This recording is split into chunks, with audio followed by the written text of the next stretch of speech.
Hello everybody and welcome to the first in a series of Frontline Club events marking 30 years since the end of the Soviet Union.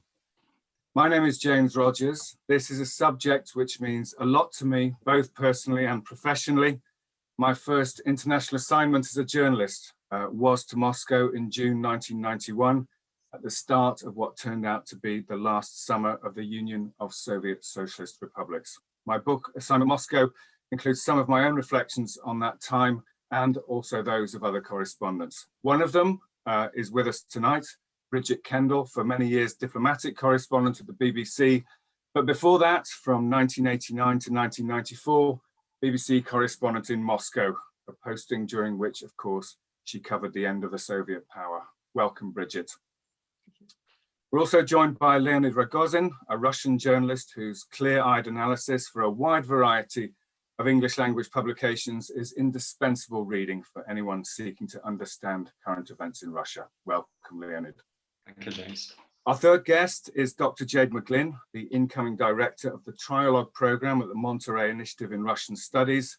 Her doctorate focused on the politics of memory in Putin's Russia, and she's currently reworking her thesis into a book, The Kremlin's Memory Makers, due out with Bloomsbury in late 2022. Welcome, Jade. We're going to start with a discussion about the events of the summer of 1991 and how the panelists remember them and assess them now. We'll move from that to some of the journalist experience I write about in Assignment Moscow, and then return to the role of the news media in the late Soviet period during 1991, and think about the way that the Soviet era is seen in Russian media and politics today. And then there'll be plenty of time for questions to the panel. So please, when the time comes, please ask your questions in the Q&A box and we'll be able to select them from there. And so as I say, we'll probably discuss for about 40 minutes or so, and so leave plenty of time for questions from the audience. So Bridget, I wanted to come to you first. You went to Moscow first as BBC correspondent in 1989, one of those dates in European history that looms very large over the last century, of course, when the Berlin Wall came down. But when you went there in 1989, obviously the change, the process of reform was underway, but did it feel that you were then approaching the very last months of the Soviet Union? James, no, not at all. I arrived for my posting in July 1989. And in fact, I'd been sent the month before to Poland in June 1989. That was an important time. It was the elections which brought solidarity to power. It wasn't supposed to. There were blocks of seats left for communists, but lots of polls struck out all the communists, and it ended up being a landslide of solidarity. So I arrived being well aware that things were moving in Eastern Europe. And of course, they were moving as well in the Soviet Union. Reforms which had started with the economy, perestroika, and then moved into a loosening of the media and political freedoms, releasing of political prisoners through glasnost or openness. By 1989 had become political reforms. There was a new Congress of People's Deputies, a sort of Soviet-wide parliament that brought in lots of voices to Moscow and to the national stage of politicians from the different republics who for the first time were beginning to voice their ambitions to leave. And yet at the same time, there were signs that there was a significant backlash growing in the party and in parts of the security services, the KGB, the army, the Interior Ministry, who were not happy with the way that Gorbachev had moved to weaken control of the party over the country. And there were some signs that they were gaining in power. Their voices were heard more in the media. There were small groups in support of them. And I must say, when I arrived in July 1989, I thought, well, Eastern Europe looked as though it was going to try and, some of it, break free, not just Poland, Hungary as well. There were beginnings of stirrings in East Germany. But I thought in the Soviet Union, given the history of the last over 70 years of the Communist Party and the very strong grip of the security services, I thought, well, it might have a different future. And in fact, just as I arrived, there was a bit of a tit for tat between Britain and the Soviet Union because of the double agent Oleg Gordievsky and what he told the British. They kicked out a lot of Soviets, especially from the trade mission in London, but also the embassy, as alleged spies. And the same number of Brits were kicked out of Moscow, lots of diplomats, including journalists, including my colleague I was supposed to join at the BBC. So it felt like there was a mini chill going on, and that I was wondering whether my challenge as a correspondent was going to be that most people in the West thought this was a story of a good news story of things opening up and loosening up, and it was all going to end up with more freedom for everybody. And actually the story I was going to have to tell as correspondent was of a more complicated narrative, where it had started to open up and then there'd been cold feet and it was starting to close down again. The economy was in the most terrible state. It just felt like a moment when really anything could happen. Mm-hmm. I mean, I think that it's very interesting you say that the complexity of it. I mean, I think I would suggest this is probably the most newsworthy period of modern Russian history. I mean, it must have been. What was it like reporting it then when you arrived? Well, it was newsworthy, and I suppose there were all sorts of different things you could report on. So the Congress of People's Deputies, which was held for 10 days in May and then again in the autumn, was put on nationwide television. And wherever you went, people had it on. It was like a sort of soap opera. And things were happening. You know, Sakharov was there as a deputy, the human rights campaigner. Gorbachev and all the other luminaries from the Communist Party were there. And in between, there was a smaller parliament, the Supreme Soviet. And I took to going there every day when it was in session, because Gorbachev was in the chair, and often you'd find out things first there about what was going to happen. And so there was very high politics, which needed a lot of interpretation for a global audience, a British audience. But at the same time, there's a lot going on at the grassroots. So in between looking at what was going on inside the Kremlin or inside these parliaments, I and my other colleagues were dashing off to different republics to see what was happening there. I remember going to the Baltics, and they'd taken note of what had happened in Poland. Poland's not very far from Lithuania. But actually it was in Estonia first. I remember going, and people were compiling lists for their elections. And I said, oh, what elections? I didn't know Estonia was having elections. They said, these are our non-Soviet elections we're going to have for everyone who we deem was a citizen or was related to someone who was here before 1940. And I suddenly realized there's a sort of parallel universe opening up in the Baltics, which you had to keep a very close eye on. And in fact, by the end of September 1989, Ukraine, which had been in the grip of a very hardline Communist Party leader, there was suddenly news of a demonstration in Western Ukraine near what was then Lvov, now called Lviv. And the authorities had set the dogs on the crowd, and it had been very violent and unpleasant. And another demo was aimed for the weekend after. So my editors in London said, go out there, Bridget, which was extremely difficult to do. It's hard to get a ticket either on a plane or a train to get there. It took a long time. And it was extremely hard to report back to London at the only hotel foreigners were allowed to stay in, an in-tourist hotel.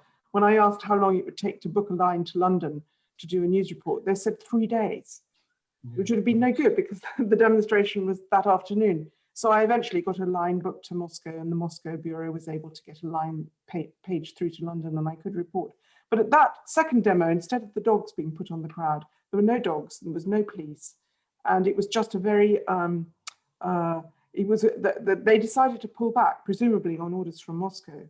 And in fact, a lot of people came forward who said, I've never spoken out before, and this is the beginning of a new Ukraine. And it was the first sign I got of Ruch, the Ukrainian Popular Front, which was to become so important in the next 2 years.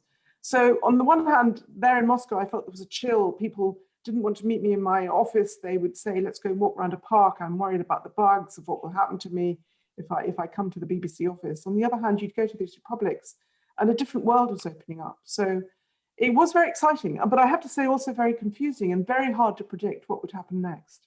Yeah, thank you. I mean, that insight about the technology is incredible. I mean, I remember my early days from reporting was having to order a telephone line. I mean, now it's just it's quite a different world, international reporting now. But no computers, no laptops. No, exactly. Yes, I know. Yeah, scribble it down on a notepad and hope you can read it over the phone. Leonid, I want to come to you next because, of course, in August 1991, 30 years ago next month, a group of hardline communist, very conservative, party officials seized power in Moscow and said that the then Soviet leader, Mikhail Gorbachev, was too ill to carry on.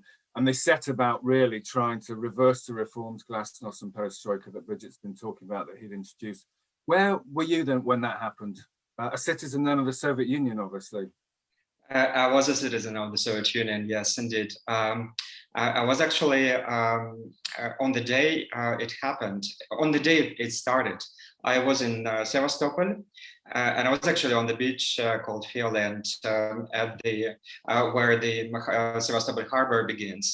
And I was with my friend. I was watching a flotilla of warships going east out of the harbor, and my friend actually joked that they might have gone to seize Gorbachev.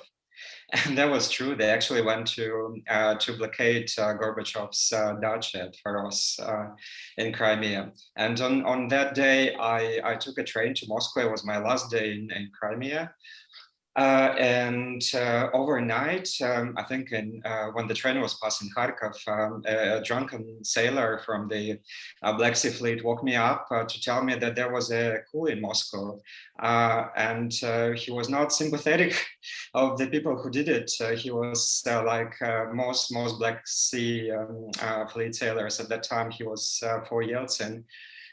So there was a bit of a spontaneous demonstration on the platform at Kharkov with all those sailors who were traveling from the Black Sea Fleet to Murmansk, to the Northern Fleet, and the vacationers from Moscow and Leningrad. So they all seemed to support Yeltsin. And when I arrived in Moscow, sensationally, my parents were meeting me at the station. And that was because apart from them at the station, there were those soldiers dressed like, like Second World War soldiers, not modern. And it was raining, and they were wielding machine guns. That was quite unusual sight for Moscow at the time. So I spent the next 3 days at the barricades in the White House, which I still think was probably the best thing I've done in my life, really, or the best accomplishment of my life that I did collectively with other Russian people. Yeah, so it's very interesting. So, what did you think at the time? I mean, my next question was going to be, how did you find out? But obviously, the helpful sailor had woken you in the night to tell you on the overnight train. What was the atmosphere like when you arrived back in Moscow? Because the work you described the troops on the train platform. There were troops all over the city then, of course. Yeah, there were troops all over the city, but they seemed uncertain as to what to do, and they were clearly, I mean, the soldiers, the officers. They clearly did not want to fight against their own people. So there was a lot of interaction going on between Muscovites and the soldiers on the tanks. It was usually quite friendly chats, and many soldiers, many officers were assuring the people that they're not going to fire, and that's exactly what happened. There was a very feeble attempt to storm the White House, which ended in 3 casualties, unfortunately. But the tanks did not move on the White House eventually. And outside the White House, it was the atmosphere was. I think I've never seen so much solidarity from Russian people. Never before that, and never after that. We were formed in, it was all very naive, the strategics of this defense, but we formed chains that encircled the White House, many Can you chains. just explain for us what the significance of the White House was and why that was? Oh, right, I see.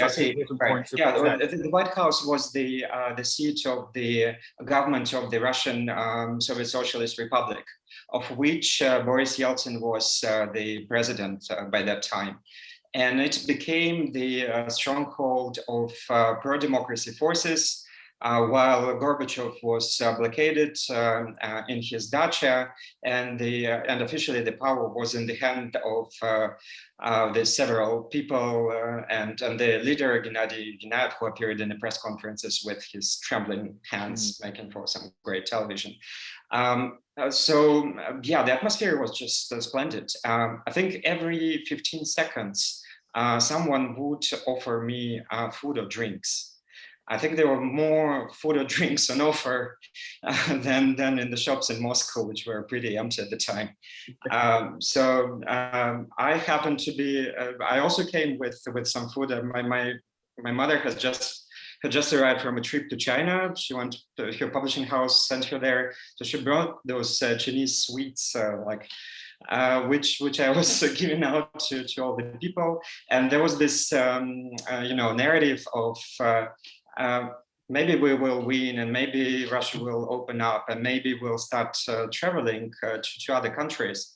And we saw some foreign correspondents going around, and for many people that would be one of their first encounters with the foreigners in general. So yeah, great atmosphere. Yeah, but fear was also great. Yeah. It's interesting you talk about that interaction. I had a friend then who was working, a British journalist who was working at the English language service of TASS, the Soviet news agency, and there were tanks parked outside there. And he described one morning when he'd been going in for an early shift, there was a young tank soldier, with his head sticking out the turret and being roundly told off by an elderly lady who was saying to him, this 19-year-old soldier being told off by someone who's of an age to be his grandmother, saying, aren't you ashamed of yourself, young man? What do you think you're doing? And my friend described this soldier looking rather sheepishly, but it was a moment of tension. Of course, nobody knew exactly what they were going to do.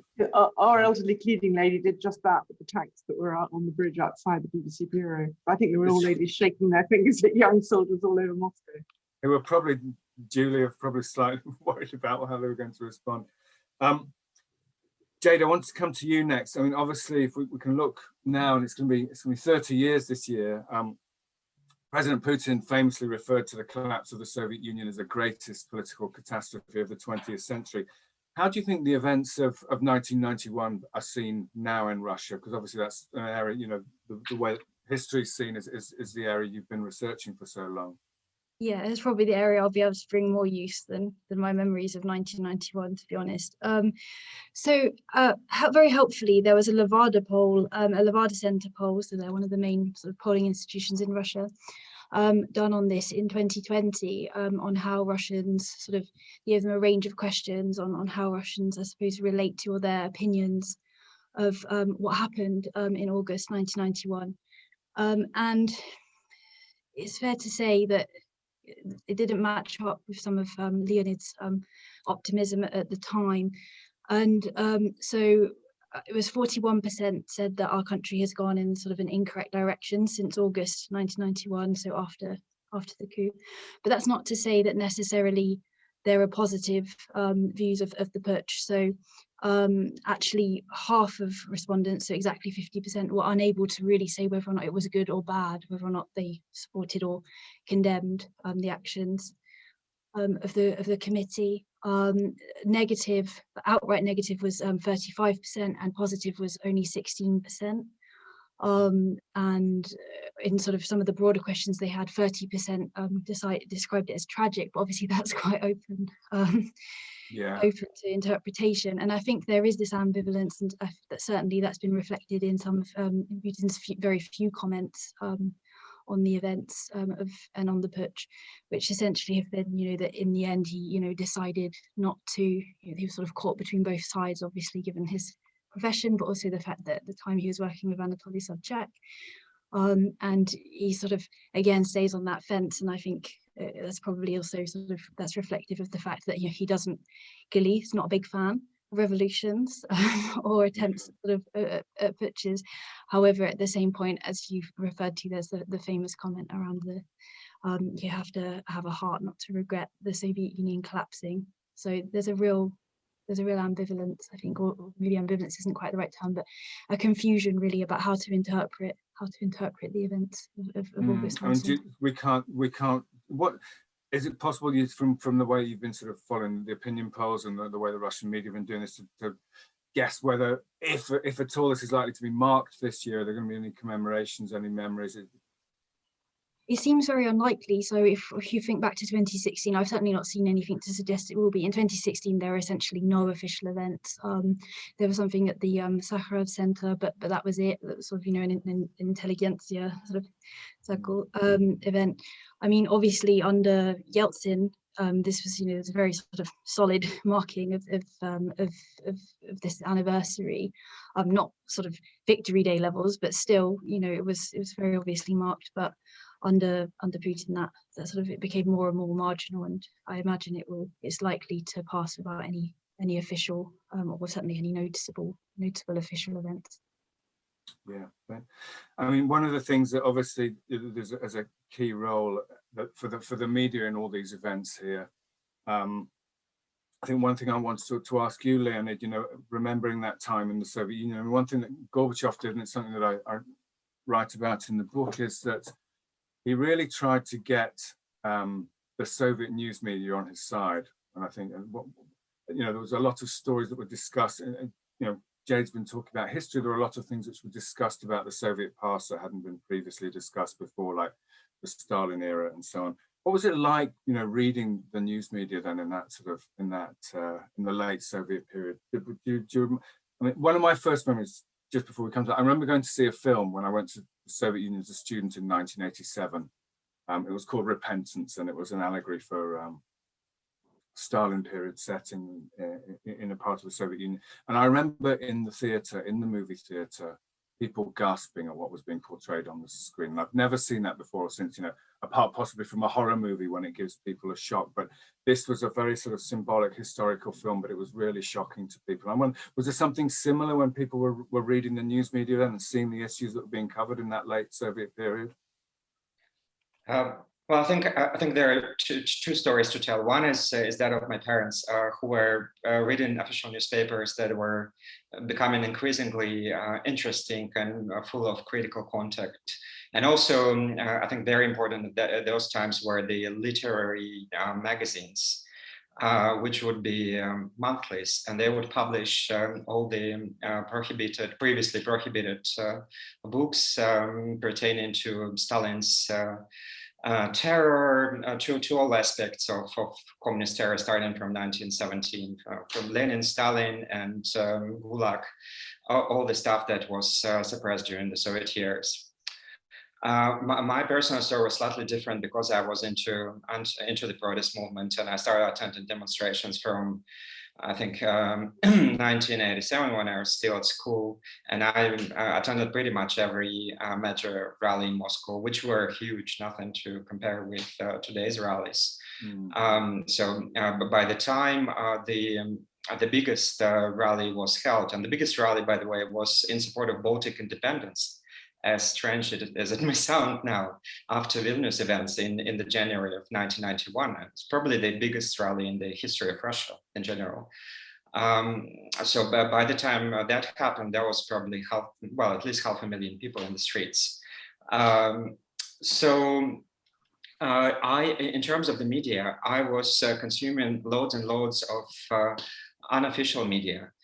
There was really leaflets published by all sorts of political parties emerging unofficially emerging in Moscow, all sorts of different movements. And I was interested, I was consuming everything, like anarchists, socialists, nationalists, social democrats. There was every color, but most importantly, there were newspapers coming from Baltic countries, coming from the Popular Fronts in Baltic states, and of them the most important was Atma, the newspaper published in Latvia in Russian language. It was not a leaflet, it was a proper newspaper that covered every bit of information that could get about protest movements all around the Soviet Union, in Georgia, in Central Asia, and of course in Baltic countries.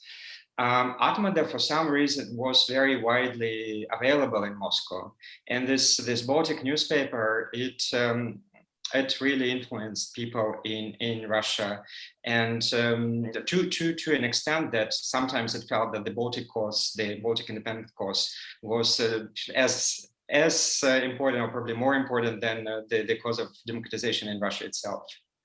Baltic flags were present at absolutely every rally in Moscow.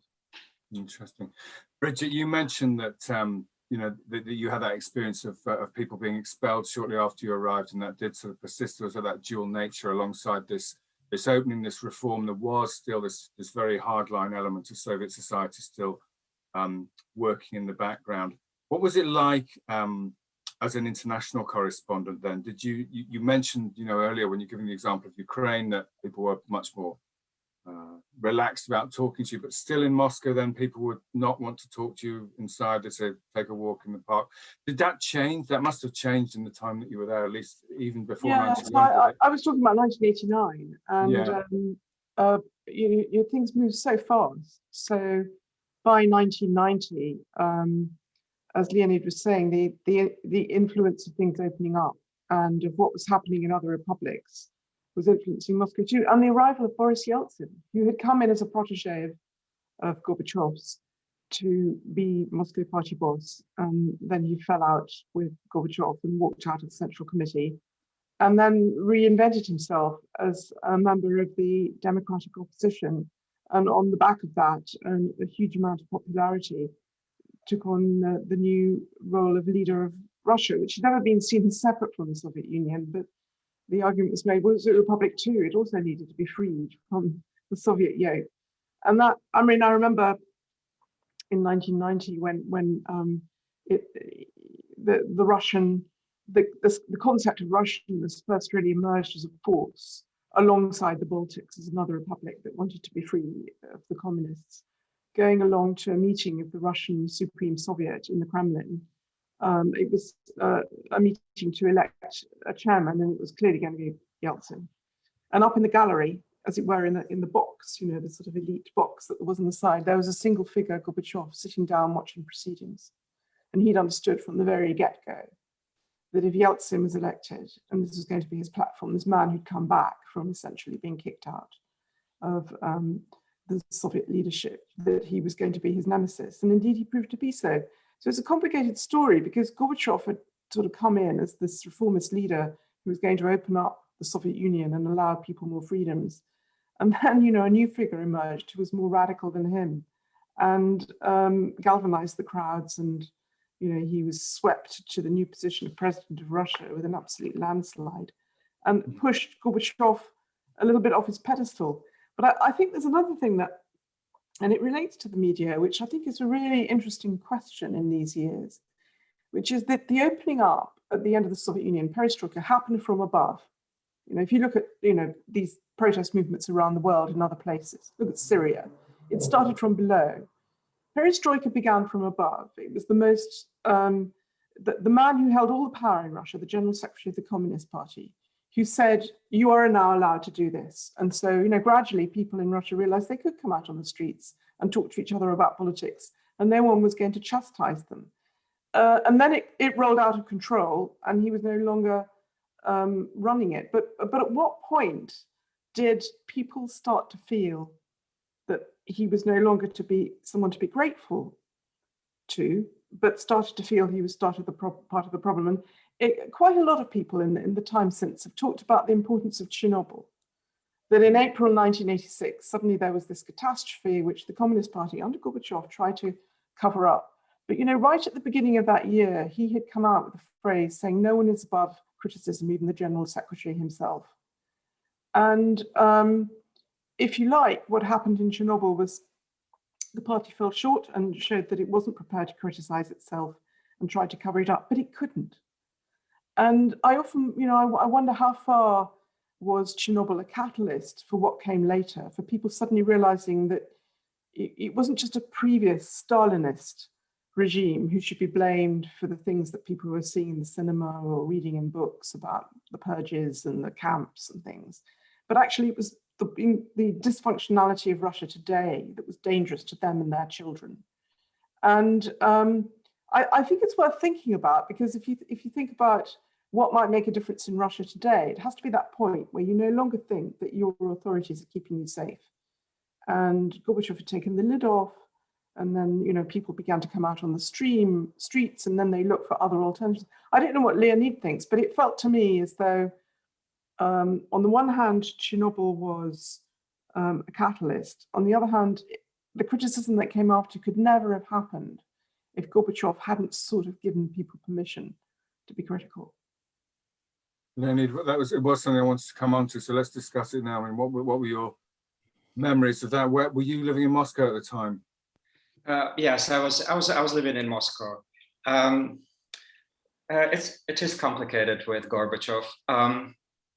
For us, for people who were in the streets and who by the year 1990 were already not really accepting the idea of socialism with human face. Gorbachev was a communist leader. He was an enemy because he was the communist leader, and because we would tend to blame him for violence in Tbilisi in '89 and for violence in Riga and Vilnius in '91. On top of that, and probably Trump in all that, it was what Bridget mentioned, the dire situation in which Soviet people and people in Moscow also found themselves by the end of the communist rule. The country was really on the verge of famine. I remember moments when I entered the university, when I went to the first grade in the university. The only available kind of food in the university canteen, and that's the Moscow University, the main university in the country, it was buckwheat, like really poor quality buckwheat.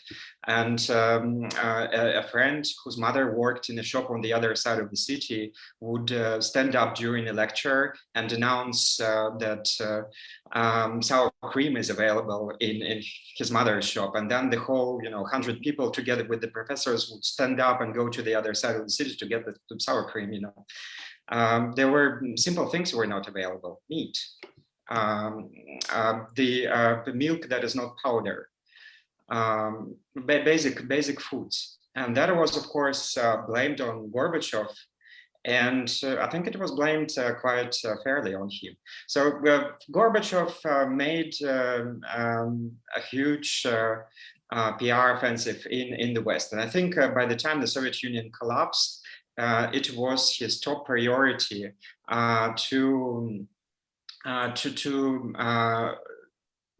his legacy in the West, not in Russia, was his top priority. It was all about him saving the world and helping to break the Berlin Wall, but it was nothing about the Russian people. So on both sides of the barricade, people who opposed communism and people who wanted the Soviet Union to be preserved in some form, there was this extreme annoyance bordering on disgust with Gorbachev. And of course there was also this personal thing about him. He was not a great speaker. He would talk for hours like Fidel Castro. His Russian language was a bit rural. It didn't sound well. He could never end a sentence. It sounded ungrammatical. So he did come across as a pathetic ruler. And I think I have a certain degree of people making mistakes in Russian grammar, I have to say, but but it's only 10 years later that people of my age that we started to appreciate what he has done in a way. And Jade, there's a time, as you say, that sort of is remembered in sort of two different ways now. What do you think?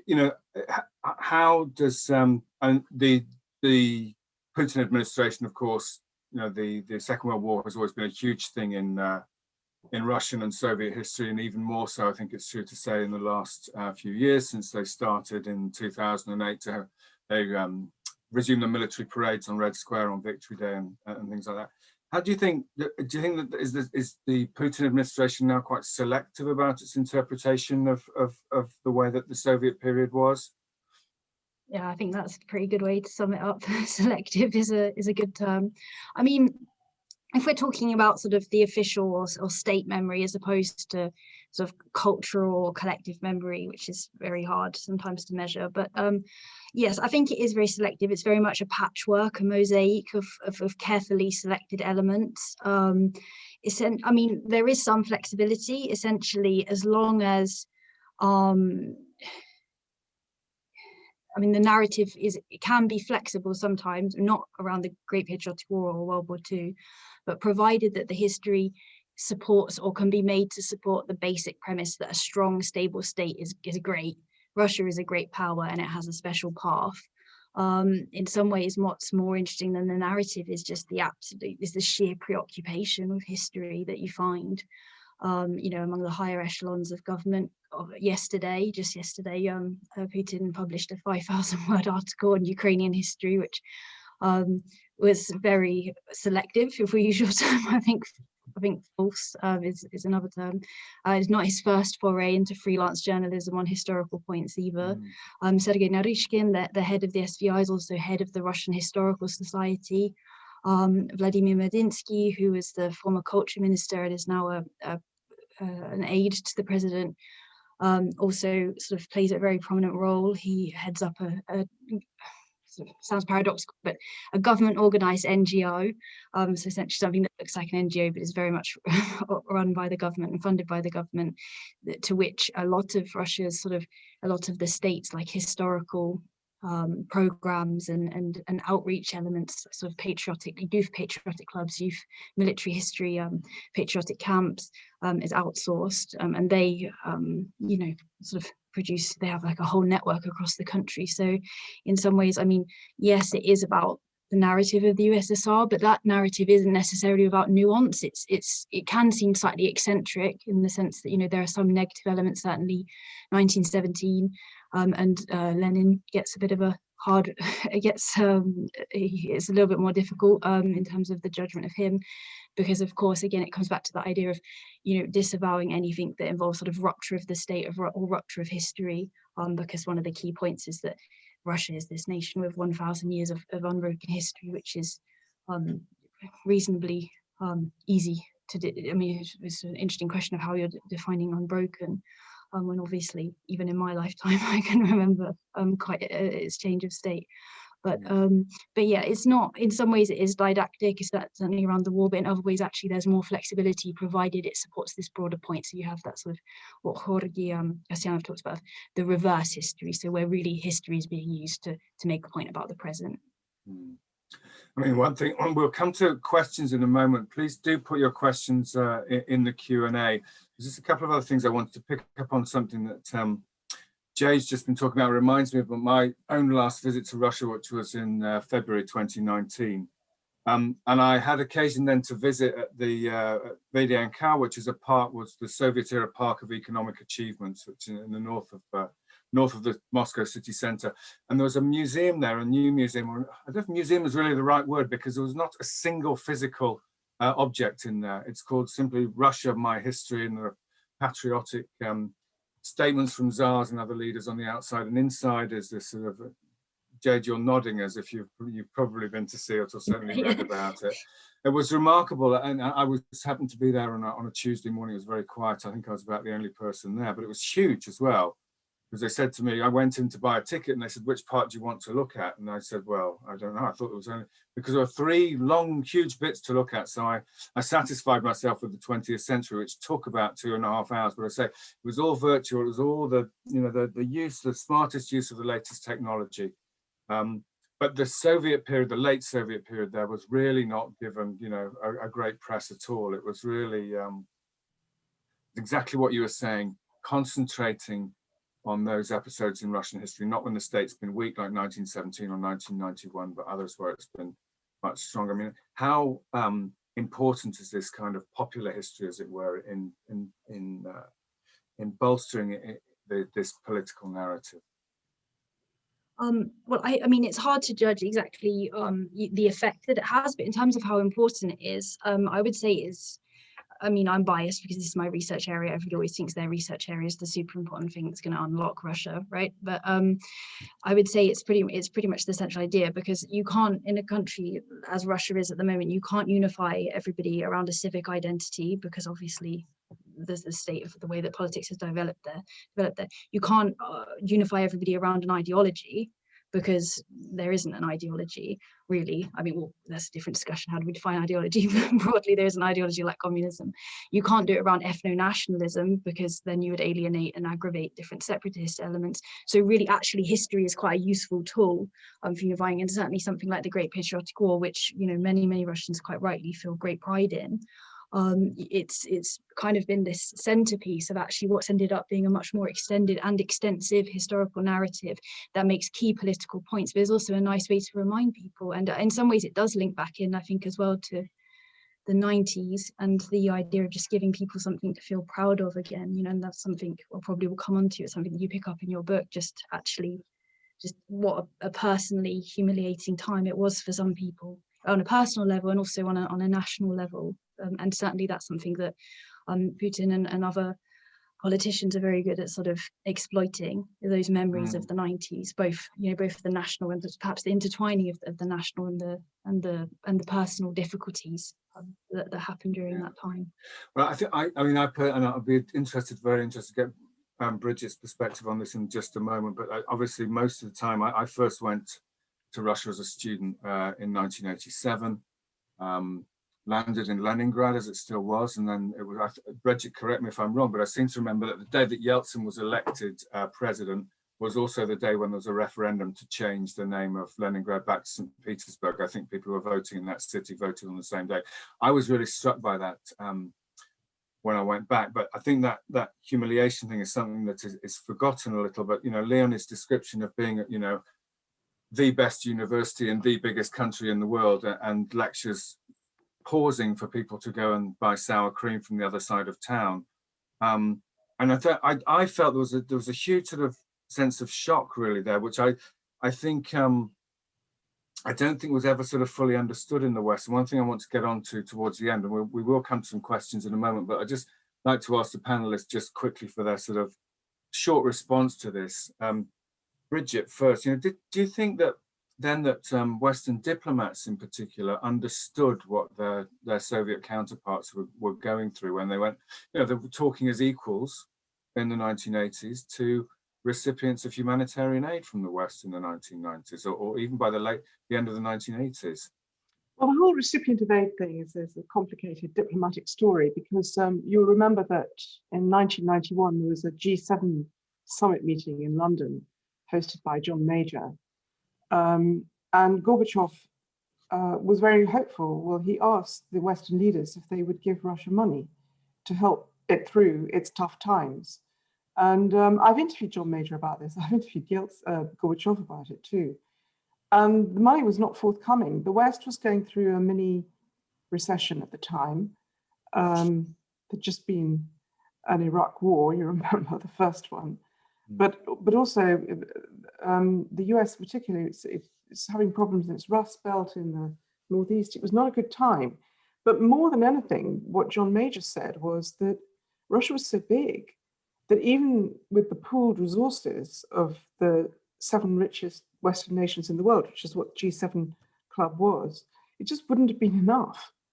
And they didn't feel they had the money because they were all in economic difficulties themselves, but also they weren't quite sure what they could do that would make the difference. And I think that's always been the case. I mean, after the collapse of the Soviet Union, the mayors of what was by then St. Petersburg and Moscow and Yeltsin went to the West again and said, look, we've got rid of the communists, but the country's in disarray, the Soviet economy has fallen apart, the centrally planned economy is no more, and it's really crisis time, especially in the two biggest cities, Moscow and St. Petersburg. You have to help us.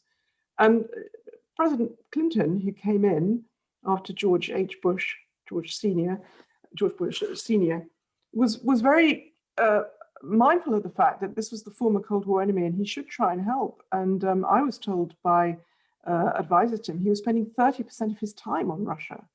But again, it was such a big country, it was difficult to see how you could solve its problems from the outside. And I think, you know, little Poland, little post-communist Poland or little post-communist Lithuania was an easier thing to see. You could see how you could help those countries.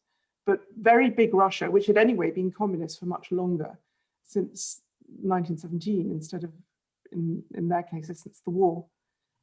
It was just a bigger challenge. So I nowadays, it's been one of the themes that has come from Putin's Russia, which is the West didn't try and help. And it wanted to humiliate Russia, and it wanted it to be a beggar so that it could, you know, some people have said, some people close to Putin have said, in order to rob it or to fragment it, just as they had worked to split up the Soviet Union. And actually, if you look closely at what the politicians were doing, number one, George H. Bush in no way wanted the collapse of the Soviet Union. He just negotiated a series of nuclear treaties with it. He was very worried about what would happen to those nuclear weapons if the whole place collapsed. They were in some turmoil. I remember George Baker was zooming all over the place, the US Secretary of State, to try and secure nuclear agreements with the countries that had weapons, Kazakhstan, Belarus, and Ukraine. So they didn't want the collapse. And I don't think that they wanted the collapse of Russia either, because of the havoc it would cause. So you get these international narratives, diplomatic narratives, but if you examine them close up and look at what was happening at the time, it's, you know, the motivation isn't quite as straightforward as you might think. Yeah. Leonid, you were there, you know, as a Soviet citizen and as a citizen of the Russian Federation. You spent a lot of your career working in English language media. I mean, so you've worked with a lot of Western journalists covering Russia. Did you think it was understood the way that people felt then in Moscow in the 80s and the 90s? Did you think that the Western journalists who were coming to try to cover this could really appreciate what the country was going through? Well, I can't speak for all the journalists, but I'd say that I was hanging out with not necessarily journalists, but you know, people from Western countries from maybe 92, 93. And I think we both, on both sides, we had a very long learning curve to pursue and accomplish. So we both watched over years how our perception of the other side was developing. So yeah, I would say there was very little understanding on both sides. Russians, especially my generation of Russians, were extremely naive about the West. There was this idea that the West is sort of homogeneous and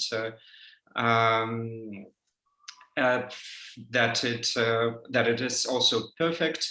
There was this very common narrative back in the early 1990s, especially when Russian correspondents were reporting from Western countries about the excellent life there in Western countries.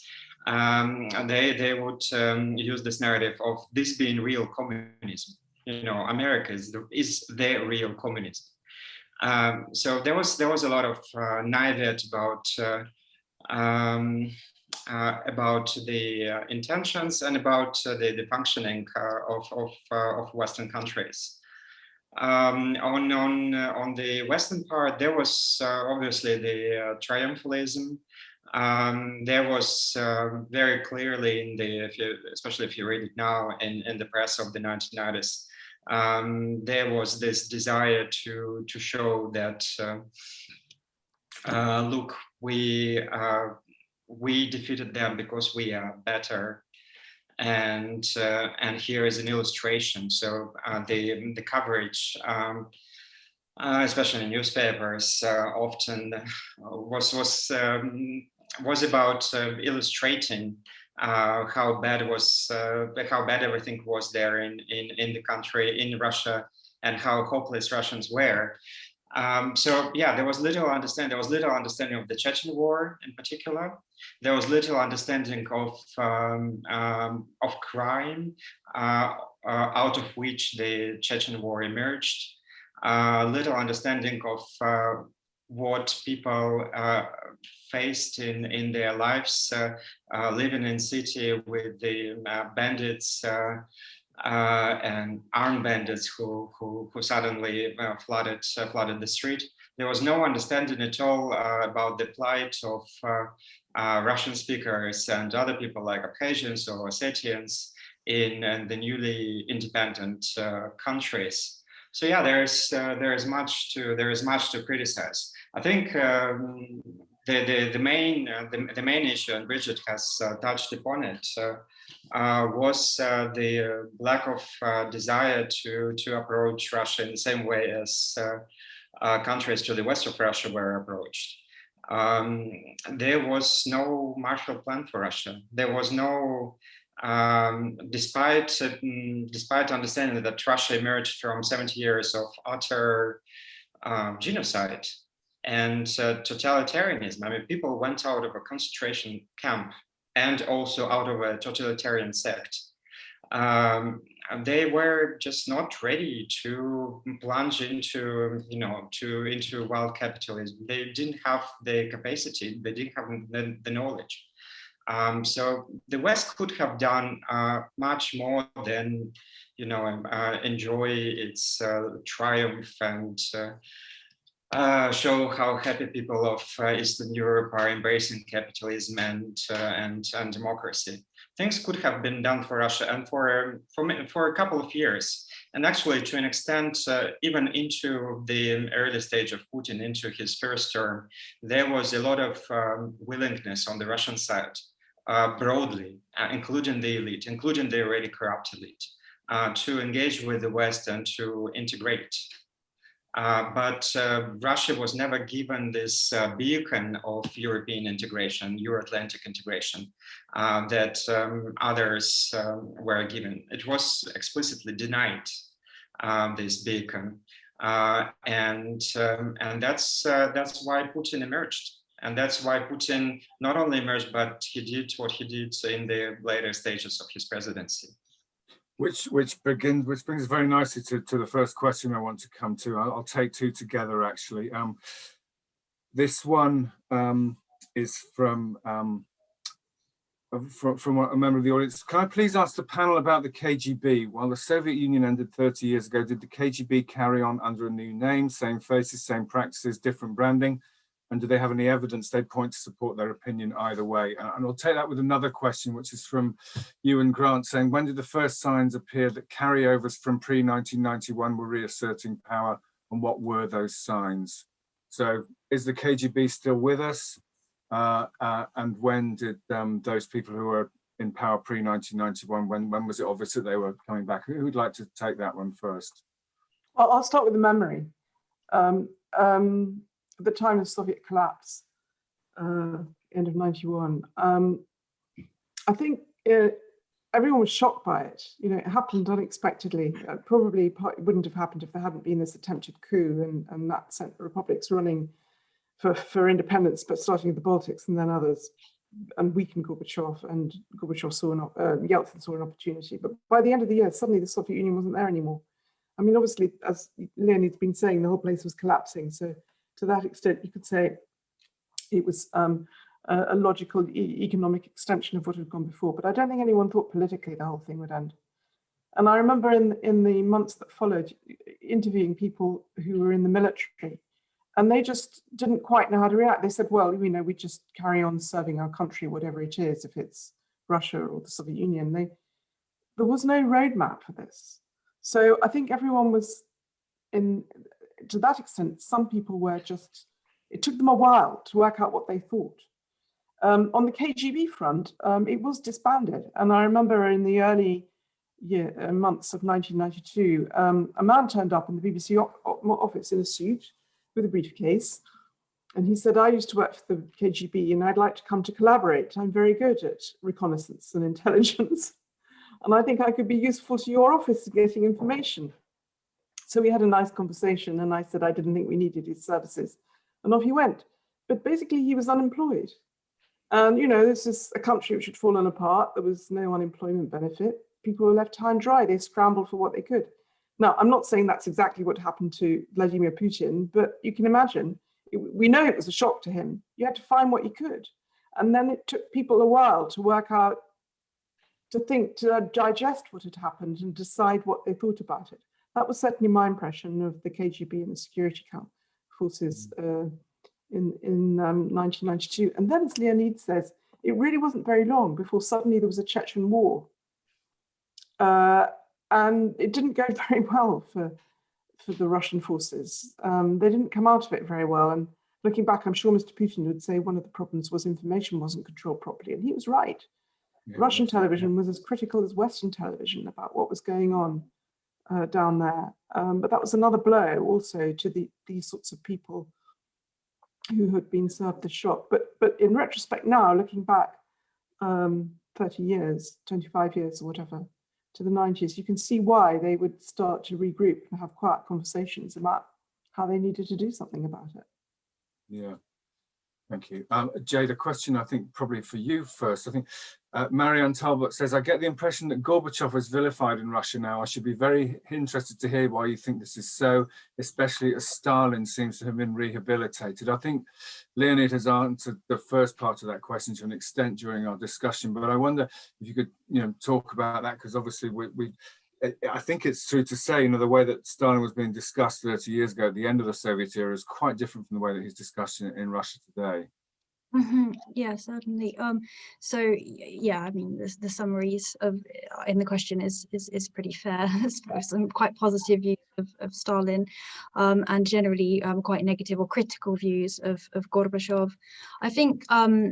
I mean, when it comes to Stalin, it's worth saying that sometimes people are quite simplistic about how, as if this is sort of a view that's, really pushed and promoted by the state from on high. And actually there is more nuance within the state memory, or within the memory that the state pushes of Stalin, although of course it's more positive than the West, than we would say would be the general view of Stalin in the West.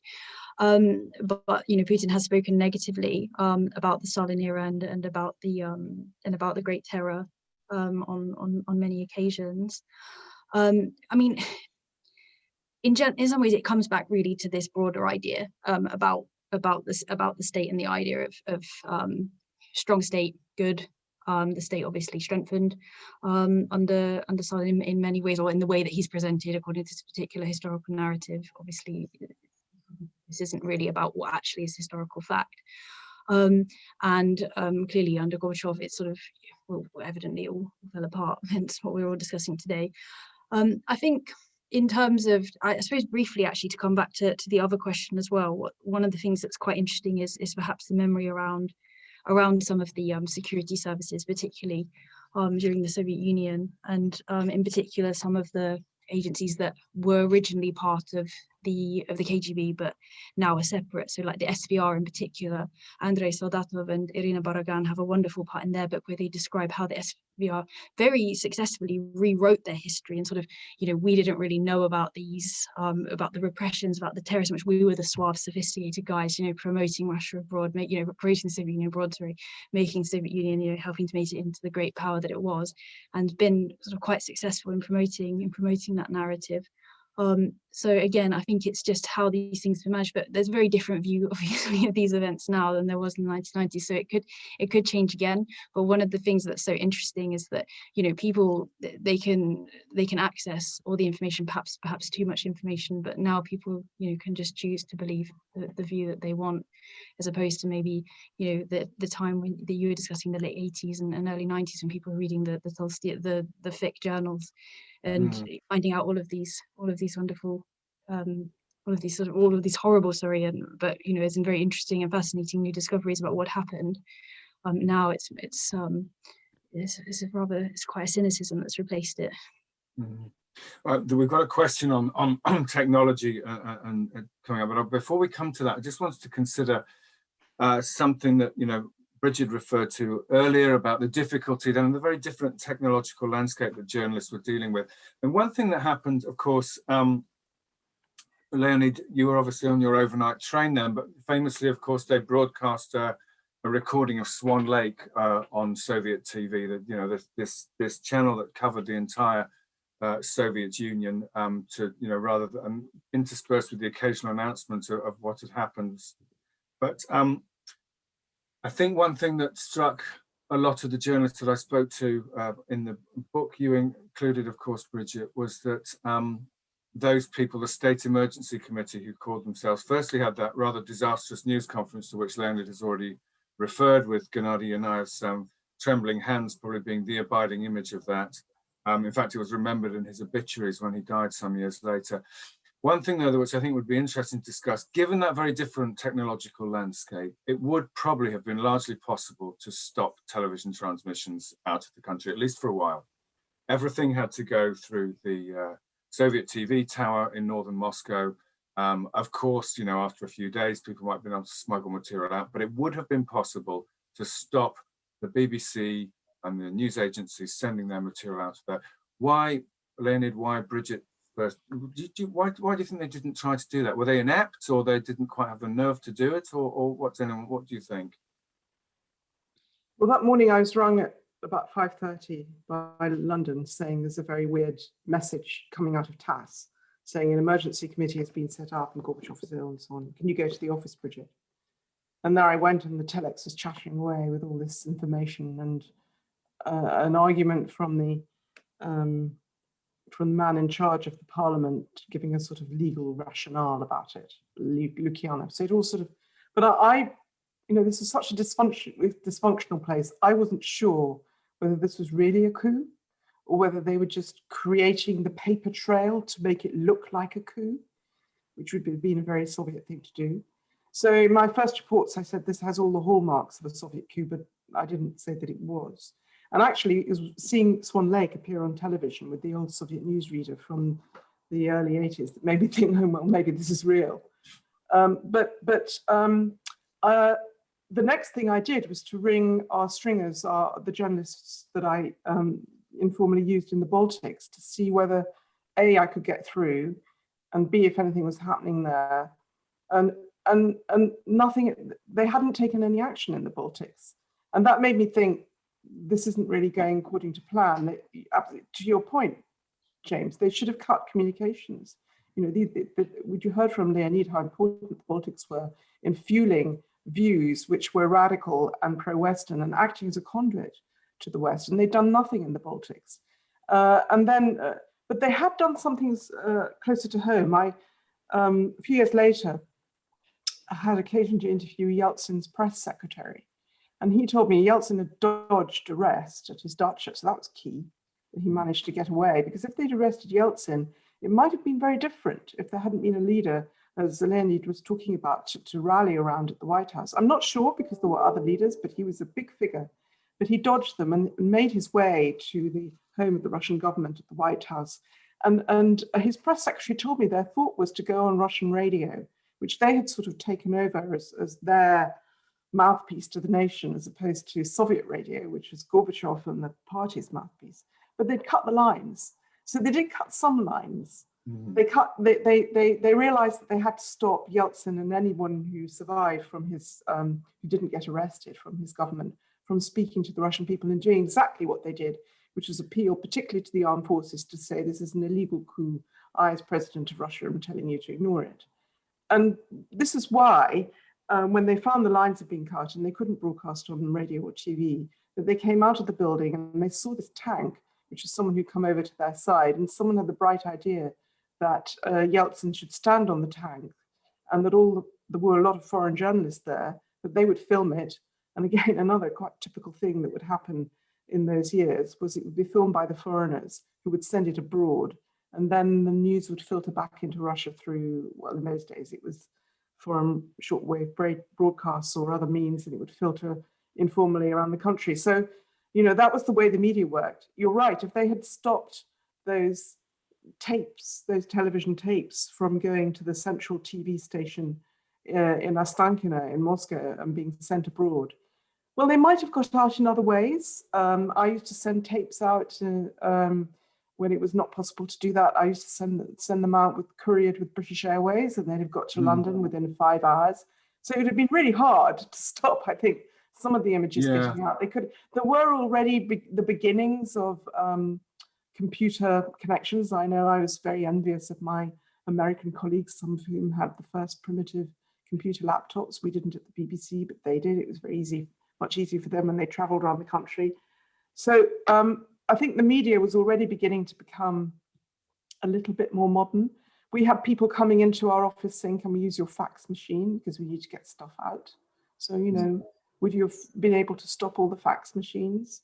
So I think we were already moving into an era, 1989, 1991, when it wasn't so easy. When I remember in the mid-80s, they used to lock up the Xerox machines in Moscow overnight. Policemen would come and put a lock on the door and stamp it with red wax and open it in the morning so that nobody could use them to Xerox for samizdat, for sending out opposition material, political or forbidden literature to people. You know, those days were gone already, and already by the end of, and there were one or two Finnish mobile phones, enormous things the size of handbags, but they were already there. So I maybe the moment had already passed, James, when they could have just gone to the TV station and stopped it.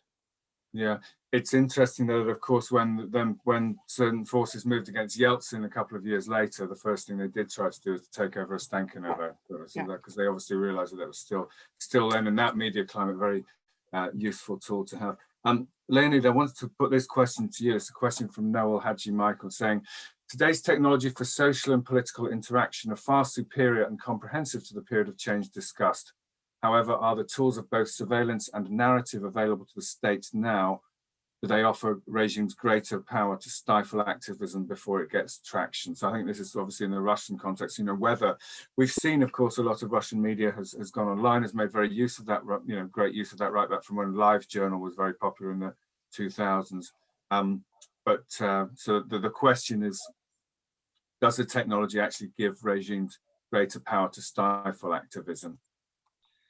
Well, it's been a bit of an arms race between the regime and the democratic opposition in Russia in recent years.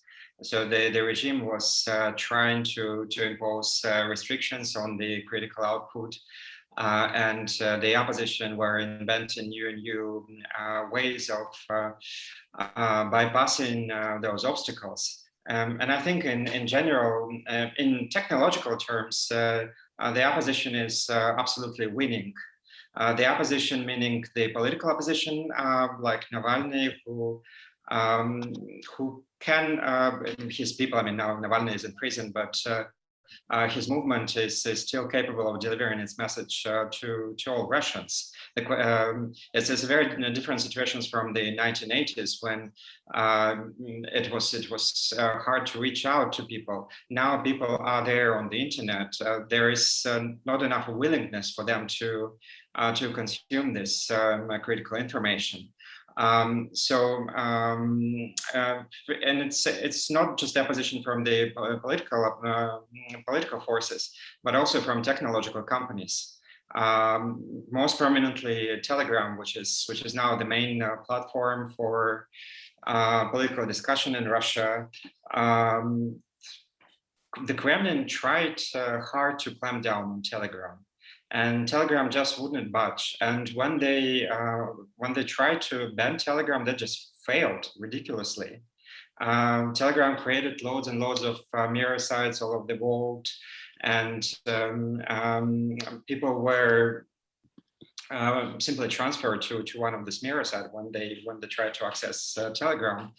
And with some exceptions, which didn't last for more than a few hours, people were still able to access Telegram while the authorities were trying to close it.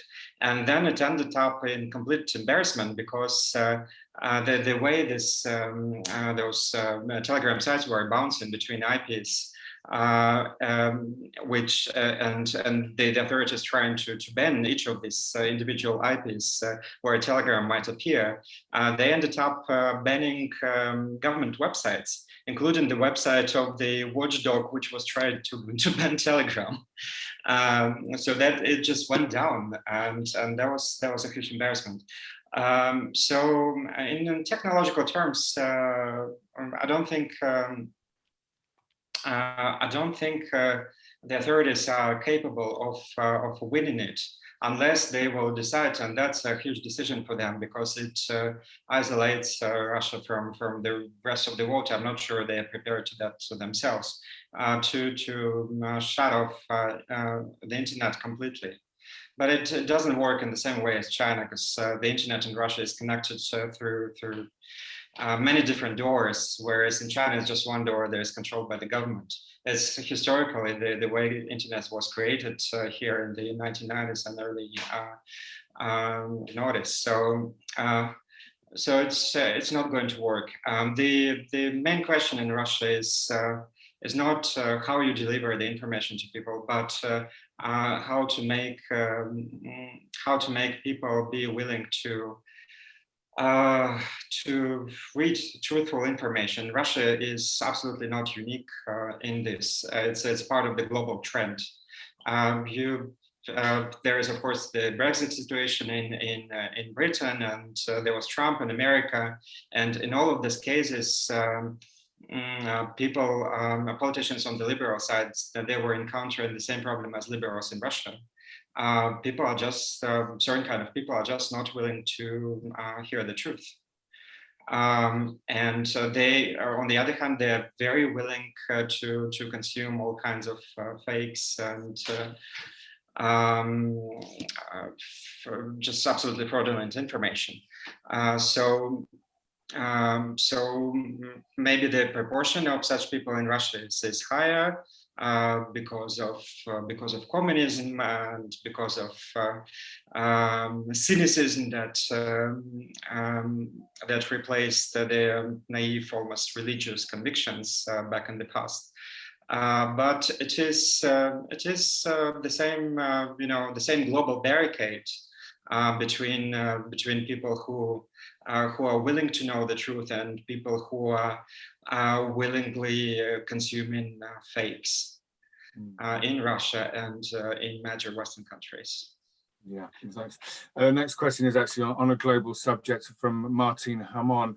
I'm going to shorten this slightly because it says, would the panel share their views regarding the contours of the global geopolitical and economic map? I think we'll probably leave that for another discussion, but more particularly the second part of the question and Russia's place in it. So perhaps to you first, Jade, talking about Russia, the way it sees itself in its history, how does Russia, do you think, see itself geopolitically and economically on the international stage these days?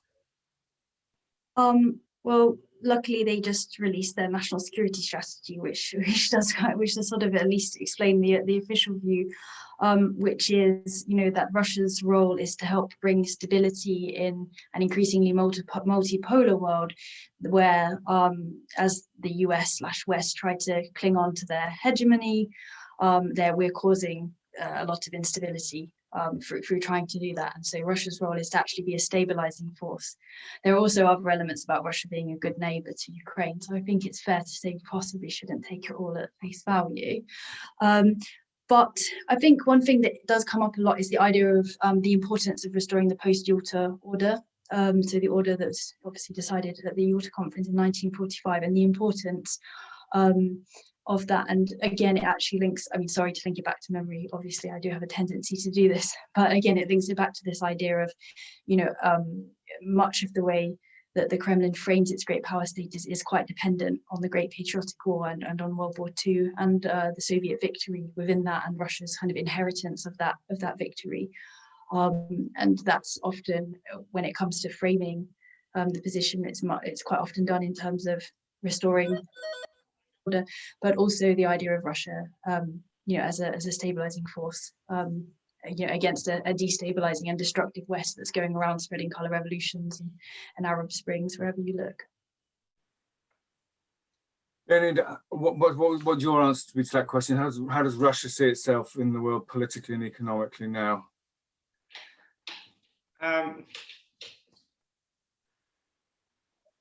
There are different Russias.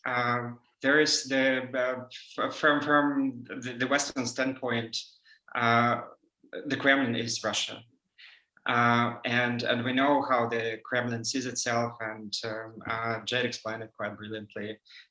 They see themselves as a stabilizing force in the world. They see the West in its current form as a rogue force that is a destabilizing force and a force that is out of its messianic ambitions and greed, trying to destabilize political regimes in various countries.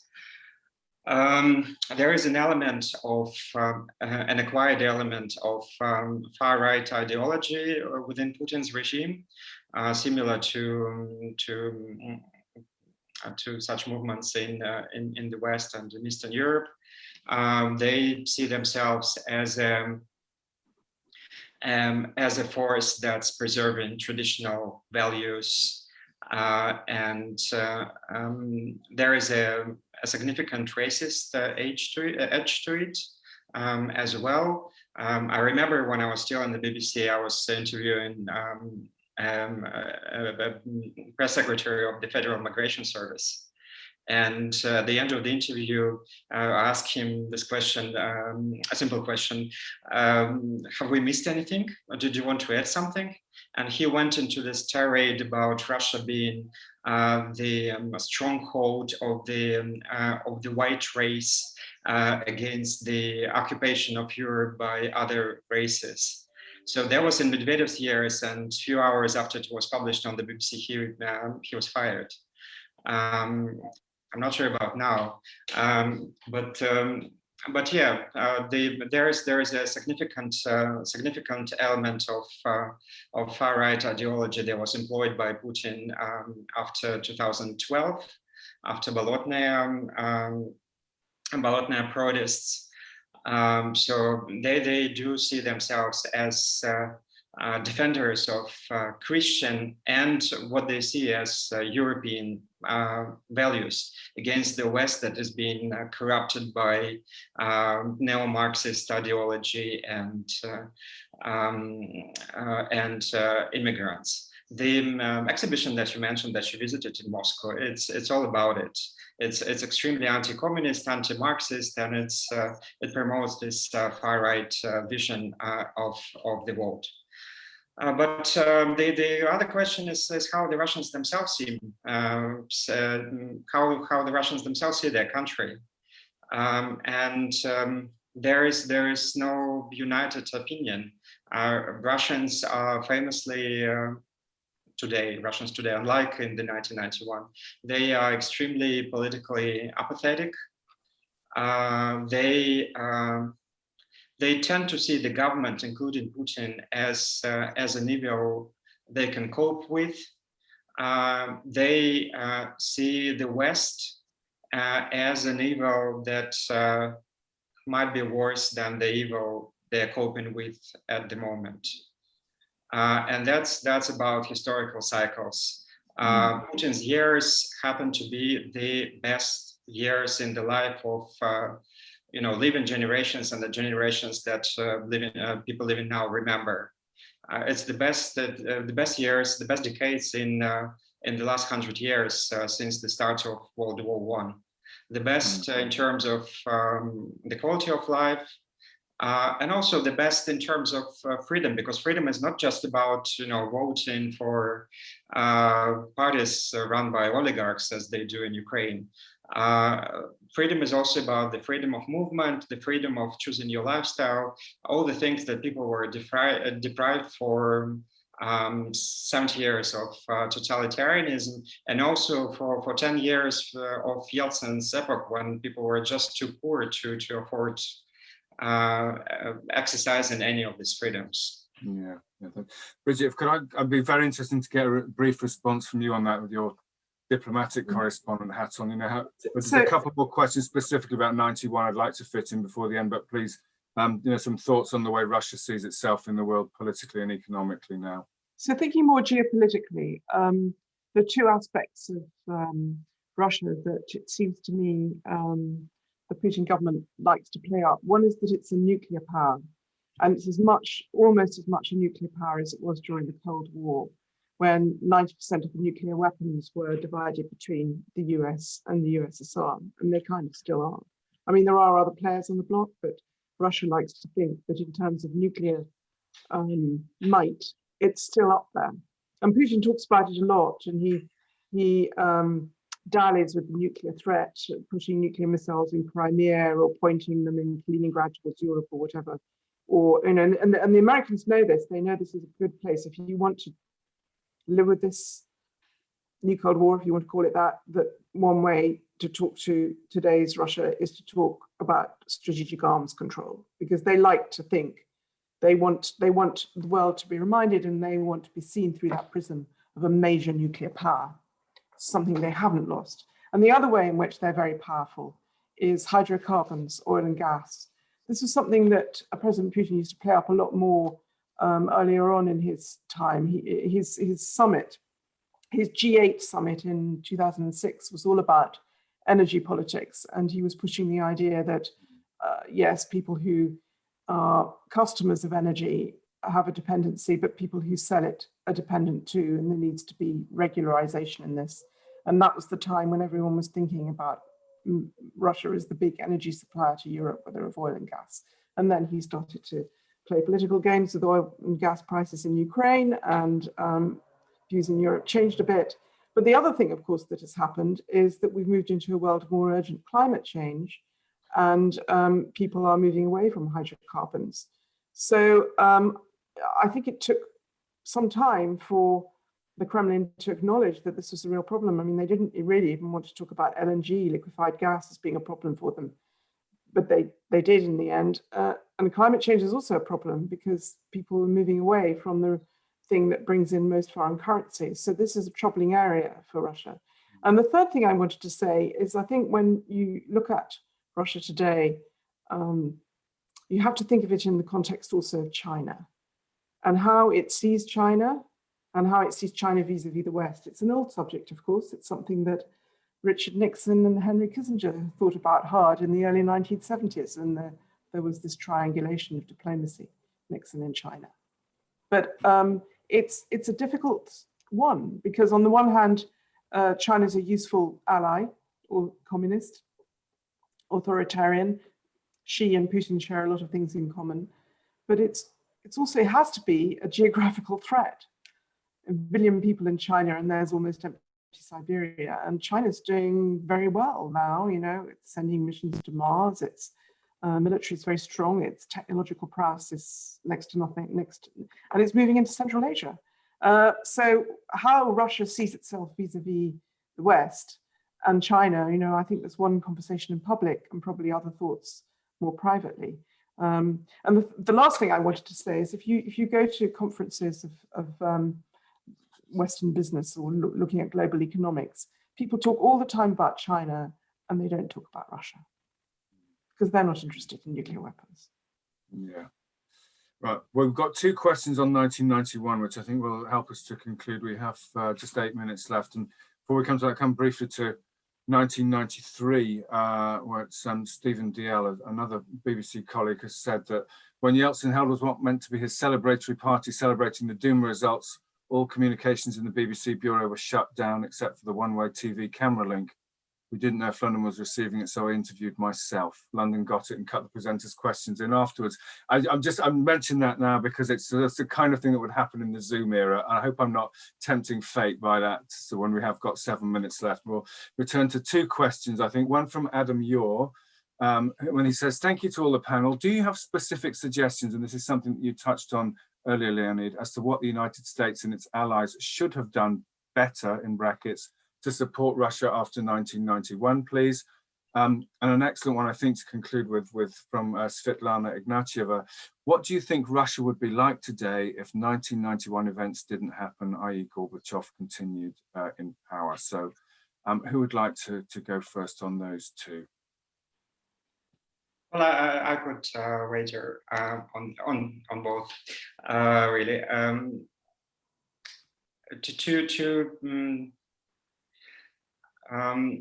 What would happen if 1991 revolution wouldn't have happened? I think the answer is really simple. Something would have happened. The regime was hopeless. The regime was going to die by all means. So if not in August 1991, then in September 1991, in January 1992, but the regime was going to collapse. It was not the situation where, you know, a Deng Xiaoping could appear like in China and reform that country. It was beyond reformable.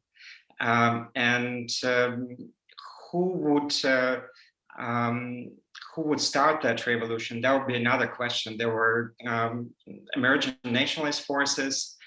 There was the army and the KGB also. They were all dissatisfied with Gorbachev. They wanted changes, and at that point, all of them wanted changes. In terms of getting closer with the West and getting more normal, getting more like the rest of the world. I wouldn't underestimate the role of KGB people, especially the KGB, the kind of KGB people who have seen the world, who have lived in Western countries. There would be, in those times, there would be certainly quite very much in favor of Soviet Union coming out of the cold and joining the rest of the world. So that, coming to the first question, what could have been done better? I think indeed, Russia is a rich country. Russia can fend for itself economically once it understood how modern economy works, how international economy works. It has managed to do exactly that towards the end of the 90s. And so all the debts, all the loans that Western governments gave to Russia, they were paid off when oil prices went up during Putin's years. I think one simple thing should have been done that hasn't been done, and which should be done now when we expect another cycle of turmoil in Russia and the succession of power that will inevitably come just like it came in 1991. It's a message. It's a message of acceptance. It's just saying that Russians are Europeans just like all other Europeans, and they are welcome in European family under conditions in which this European family functions. It is welcome in European Union and NATO, not immediately, but after all conditions are met.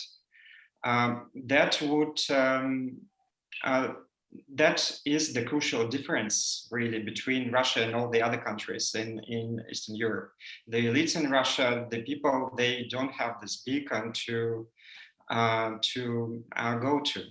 They don't have this hope, and they find themselves in this cultural vacuum, which will get worse if a new cycle of changes begin in Russia, and Russians still don't have this invitation, don't have this open door. Russians are a post-genocidal society. They can be suicidal, and they have those nuclear weapons, which are important to take into equation. Okay. Thank you. Jade, any thoughts of what if 1991 hadn't happened, what would Russia be like today? I find this question really interesting, and there's it's quite popular now. I think even it was a few years ago, maybe 2014, when Dmitry Medvedev had an interview as well, where he spoke about what would have happened if Russia went down the China route, where you had the economic reform rather than the we had the economic reform and not the political reform, and it was much slower and more gradual.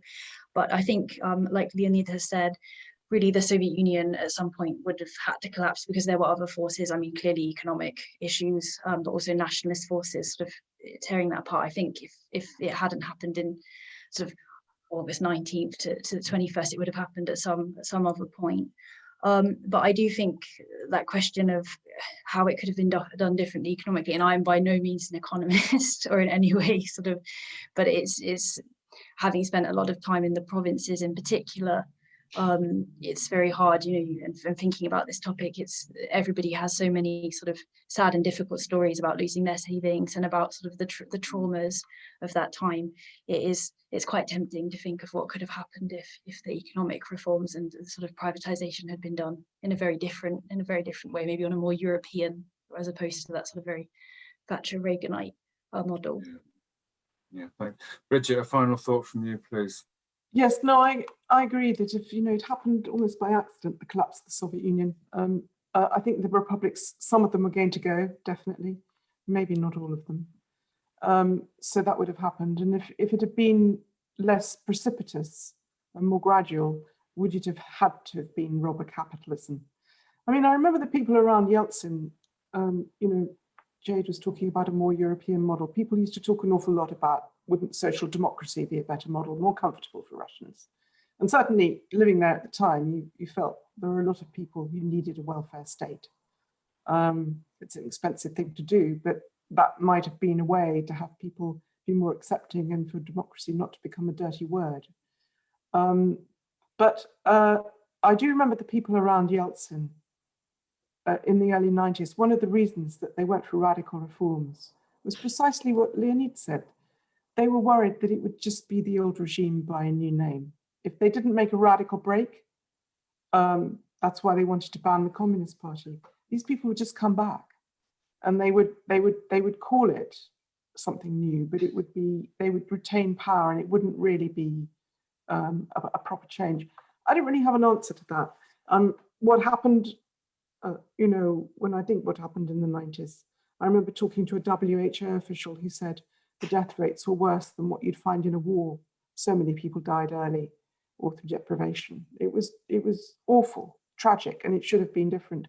So a more gradual social democratic route would seem to be better. But on Leonid's other point, what could the West have done better? Well, you know, maybe if they'd offered something which is a bit more European, that might have been more palatable.